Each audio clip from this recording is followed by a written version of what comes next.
İslam dünyasının ortak değeri Kurban Bayramı diğer Türk coğrafyalarında nasıl kutlandı bakalım. Önce Türkmenistan'a gideceğiz. Türkmenistan'da da birlik ve beraberlik içinde kutlamalar yapıldı. Müslümanlar saf tuttu, gönüller huzurla doldu. Allah'ın rızasını kazanmak isteyen Türkmenler Kurban Bayramı namazı için camilerde buluştu.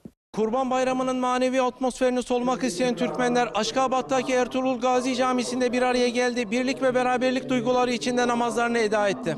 Bayramlaşmanın ardından kurbanlık koyunlarını alan Türkmenler uygun mekanlarda kurbanlarını kesti.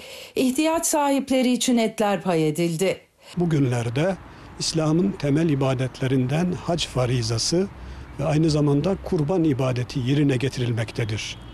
Kurban, Yüce Allah'a ve ilahi olan her şeye, hakka, hakikate, güzele, iyiye ve doğruya yakınlaşmadır. Kurban, sevginin, sadakatin, vefakarlığın simgesidir. Ardından tandırlar ateşe verildi. Nar gibi kızaran etler damakları şenlendirdi. Birbirinden lezzetli Türkmen yemekleri misafirlere ikram edildi. Ülkelerinden uzakta, yurt dışında çalışan Türk vatandaşları ise Aşkabat Büyükelçiliğinde bir araya geldi. Büyükelçi Ahmet Demirok'un ev sahipliğinde bayramlaşma gerçekleşti. İnsanlar bayramlarda ülkelerinde akrabalarıyla, eşleriyle, dostlarıyla bayram yapmak istiyorlar. Ancak gurbette çalışanlar, yurt dışında çalışan insanlarımızın böyle bir durumları var.